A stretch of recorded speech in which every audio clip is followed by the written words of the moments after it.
The Declaration of Independence of the United States of America, by Thomas Jefferson. In Congress, July 4th, 1776. The unanimous Declaration of the 13 United States of America. When in the course of human events it becomes necessary for one people to dissolve the political bands which have connected them with another, and to assume among the powers of the earth the separate and equal station to which the laws of nature and of nature's God entitle them, a decent respect to the opinions of mankind requires that they should declare the causes which impel them to the separation. We hold these truths to be self-evident, that all men are created equal,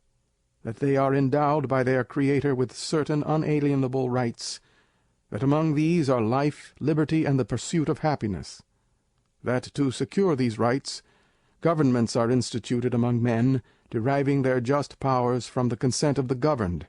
that whenever any form of government becomes destructive of these ends, it is the right of the people to alter or to abolish it, and to institute new government,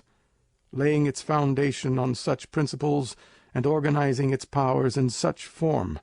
as to them shall seem most likely to effect their safety and happiness. Prudence indeed will dictate that governments long established should not be changed for light and transient causes, and accordingly all experience hath shown that mankind are more disposed to suffer while evils are sufferable than to right themselves by abolishing the forms to which they are accustomed. But when a long train of abuses and usurpations, pursuing invariably the same object, evinces a design to reduce them under absolute despotism, it is their right, it is their duty, to throw off such government, and to provide new guards for their future security. Such has been the patient sufferance of these colonies, and such is now the necessity which constrains them to alter their former systems of government. The history of the present King of Great Britain is a history of repeated injuries and usurpations, all having in direct object the establishment of an absolute tyranny over these states.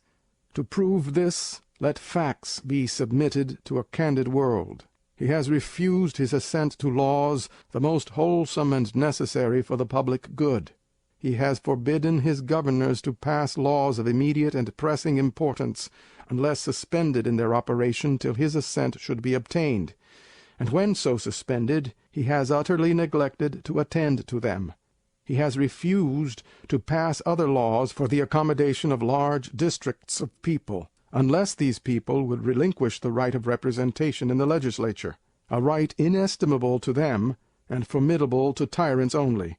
He has called together legislative bodies at places unusual, uncomfortable, and distant from the depository of their public records, for the sole purpose of fatiguing them into compliance with his measures. He has dissolved representative houses repeatedly for opposing with manly firmness his invasions on the rights of the people. He has refused for a long time after such dissolutions to cause others to be elected, whereby the legislative powers, incapable of annihilation, have returned to the people at large for their exercise, the state remaining in the meantime exposed to all the dangers of invasion from without and convulsions within. He has endeavored to prevent the population of these states,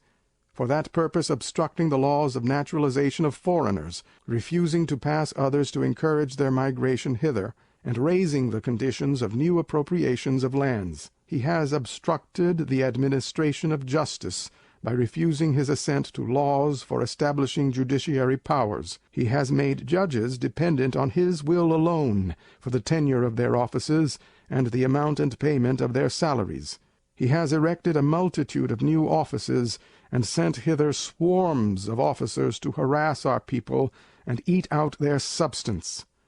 He has kept among us in times of peace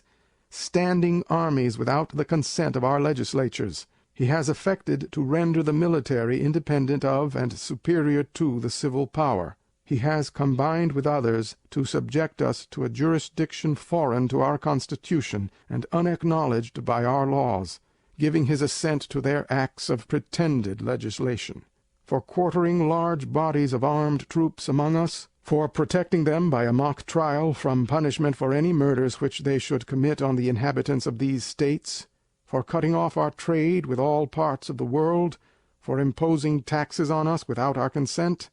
for depriving us in many cases of the benefits of trial by jury, for transporting us beyond seas to be tried for pretended offenses, for abolishing the free system of English laws in a neighboring province, establishing therein an arbitrary government, and enlarging its boundaries so as to render it at once an example and fit instrument for introducing the same absolute rule into these colonies, for taking away our charters, abolishing our most valuable laws, and altering fundamentally the forms of our governments,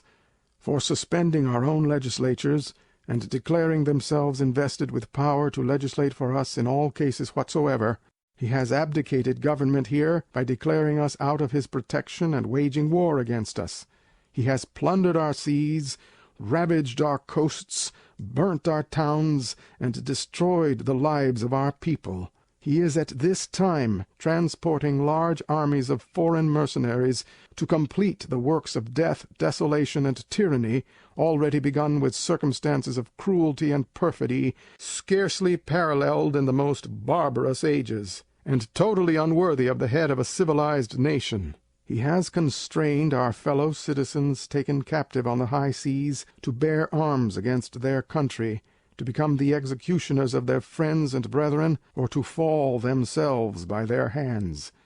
He has excited domestic insurrections among us, and has endeavored to bring on the inhabitants of our frontiers the merciless Indian savages, whose known rule of warfare is an undistinguished destruction of all ages, sexes, and conditions. In every stage of these oppressions we have petitioned for redress in the most humble terms. Our repeated petitions have been answered only by repeated injury. A prince, whose character is thus marked by every act which may define a tyrant, is unfit to be the ruler of a free people. Nor have we been wanting in attention to our British brethren. We have warned them from time to time of attempts by their legislature to extend an unwarrantable jurisdiction over us. We have reminded them of the circumstances of our emigration and settlement here. We have appealed to their native justice and magnanimity, and we have conjured them by the ties of our common kindred to disavow these usurpations, which would inevitably interrupt our connections and correspondence. They, too, have been deaf to the voice of justice and of consanguinity. We must, therefore, acquiesce in the necessity which denounces our separation, and hold them, as we hold the rest of mankind, enemies in war, in peace friends. We, therefore, the representatives of the United States of America, in General Congress assembled, appealing to the Supreme Judge of the world for the rectitude of our intentions, do, in the name and by the authority of the good people of these colonies, solemnly publish and declare that these united colonies are, and of right ought to be, free and independent states, that they are absolved from all allegiance to the British Crown, and that all political connection between them and the state of Great Britain is and ought to be totally dissolved, and that as free and independent states they have full power to levy war, conclude peace, contract alliances, establish commerce, and to do all other acts and things which independent states may of right do. And for the support of this declaration, with a firm reliance on the protection of divine providence, we mutually pledge to each other our lives, our fortunes, and our sacred honor. End of the Declaration of Independence of the United States of America, by Thomas Jefferson. Read by Bob Gonzalez